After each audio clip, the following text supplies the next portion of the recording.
ქართული მითოლოგია, პირქუში, ცეცხლოვანი მჭედელი.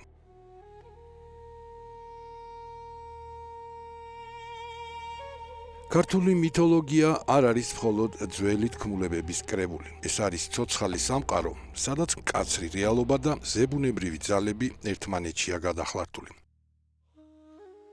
ამ სამყაროს ერთ-ერთი ყველაზე იდუმალი ფიგურა სწორედ ის ღვთისშვილია, რომლის სახელით დღემდე მოწიწებას გვრის მთიელ კაცებს. მისი ისტორია არ დაწყებულა ზეცაში. ის დაიწყო აქ, მიწაზე, ადამიანურ ნებებსა და იმ უდიდეს სულიერ ბრძოლაში, რომელსაც შეულახველობის შენარჩუნება ჰქვია. ეს არის ამბავი დავითისა, რომელსაც მოგვიანებით პირქუში ეწოდა, კაცისა, რომელმაც მიწიერ სილამაზეზე უარი თქვა, რათა ღვთიური სინათლე არ დაეკარგა. მითოლოგიური წარმოდგენების მიხედვით სამყაროს დასაწყისში ადამიანები და ზებუნებრივი არსებები ერთმანეთისგან გამიჯნული არ იყვნენ. ისინი ერთსა და იმავე მიწაზე ცხოვრობდნენ, ერთად ამუშავებდნენ მინდვრებს და ერთად ნადირობდნენ. თუმცა ეს თანაცხოვრება მხოლოდ გარეგნულად იყო მშვიდობიანი. ადამიანები მორიგე ღმერთს ემსახურებოდნენ და მისგან წესრიგსა და კეთილდღეობას ელოდნენ. მაშინ როცა დევები ბნელეთის ძალებს ემორჩილებოდნენ. დევთა ბუნება ორმაგი იყო. ისინი ძლიერები და გოლიათები იყვნენ, მრავალი თავითა და რქებით, მაგრამ გონებით ხშირად ჩამოუვარდებოდნენ ადამიანებს. სწორედ ამიტომ გახდა შესაძლებელი მათი შეცდენა. ქვესკნელის მეუფემ მათ ადამიანთა მიწების დაპირებით უბიძგა მტრობისკენ. ამ მომენტიდან იწყება ის მუდმივი ბრძოლა, რომელიც ქართულ მთიანეთში ღვთისშვილებსა და დევებს შორის მიმდინარეობს. ამ დაპირისპირების ფონზე ხევსური მგელაის ოჯახში დაიბადა ვაჟი, სახელად დავითი. იგი ნაწილიანი და ნახორცივლარი იყო, ანუ ადამიანი, რომელშიც ღვთიური ნიშანი ჩანდა.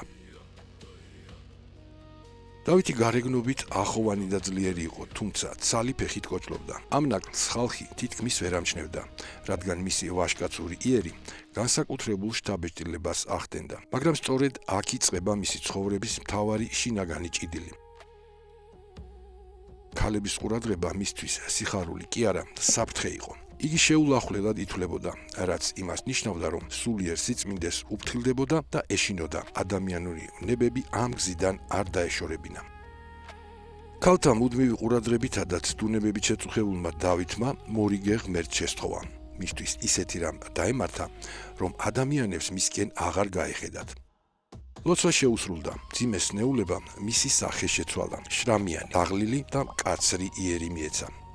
სწორედ ამ მოვლენის შემდეგ დაერქვა დავითს პირქუში. ეს სახელი მხოლოდ მის გარეგნობას არ აღნიშნავდა. ის გამოხატავდა მის არჩევანს სილამაზეზე უარის თქმით, მან სულიერი გზა შეინარჩუნა. მის გვერდით ბოლომდე მხოლოდ 3 ქალი დარჩა მსახურად, მათ შორის სილამაზით განთქმული ელენე.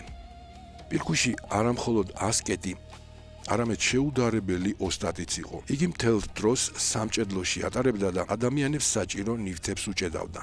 სახნისებს, ნაჯახებს, ხმლებსა და სამეურნეო იარავებს. მის მიერ დამზადებული ნივთები განსაკუთრებულად მტკიცე ითვლებოდა. ხოლო ოქროსა და ვერცხლის სამკაულებს ბადალი არ ჰყავდა მთელს დედამიწაზე. გადმოცემით, როცა პირქუშს ეძინა, ზურგიდან სინათლე ამოსდიოდა. ეს მისი ღვთიური ბუნების ნიშანი იყო.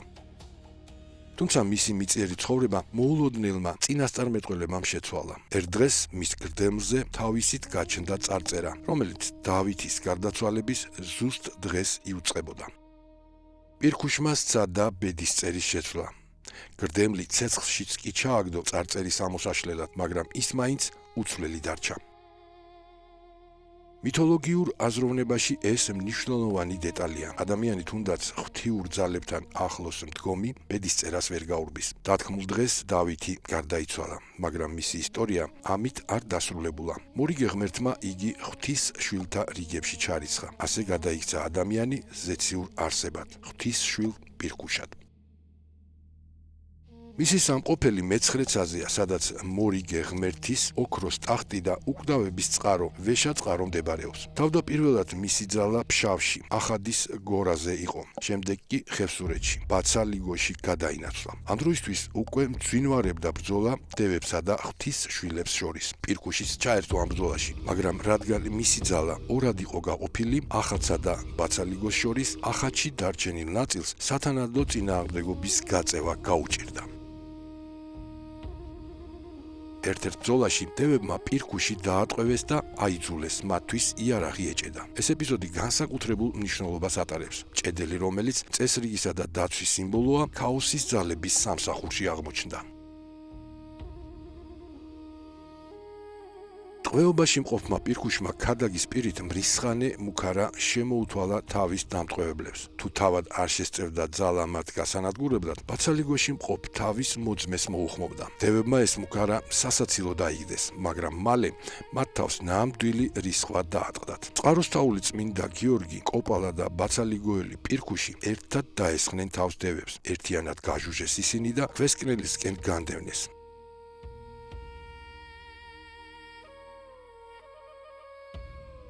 განთავისუფლების შემდეგ პირქუშმა მადლიერების ნიშნად თავისი მხსნელებისთვის საუკეთესო საჩუქრები მოამზადა. წმინდა გიორგისთვის, რომელიც დიდებული მოისარი იყო, შვილდისარი და თასები გამოუჭედა, ხოლო კოპალასთვის უზარმაზარი ზარი, რათა მის ხმაზე ხალხს უფლის დიდება აღევლინა. აქ პირქუში უკვე მხოლოდ ჭედელი აღარ არის. იგი წმინდა ხელობის დამფუძნებელი ხდება. რკინის დამუშავება ქართულ ტრადიციაში წმინდა საქმედ ითვლებოდა, რადგან იგი საზოგადოების დაცვასა და არსებობას ემსახურებოდა.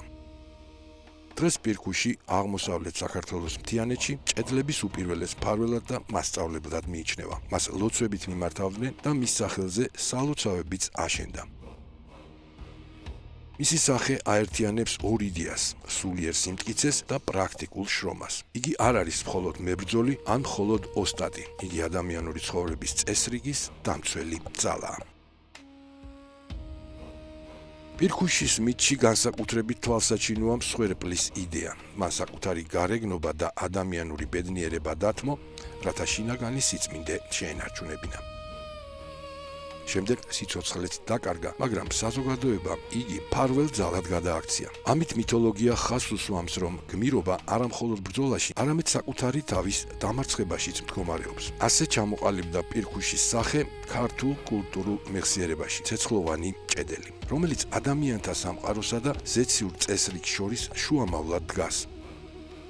მისი სახე გვახსენებს, რომ ჭეშმარიტი ძალა არა გარეგნულ ბრწყინვალებაში, არამედ იმ ცეცხლშია, რომელიც გულსა და გონებაში სამართლიანობისა და სიწმინდისთვის იწვის. პირქუში რჩება სიმბოლოდ იმისა, რომ ნამდვილი ოსტატობა და სულიერი სიწმინდე ხშირად უდიდესი მსხვერპლის ფასად მოიპოვება.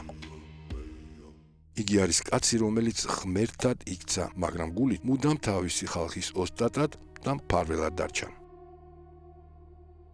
მისი სალოცავები ახადსა და ბაცალიგოში დღემდე მოწმობენ ამ უძველესი თქმულების სიცოცხლის უნარიანობასა და ქართული სულის ურყევობას.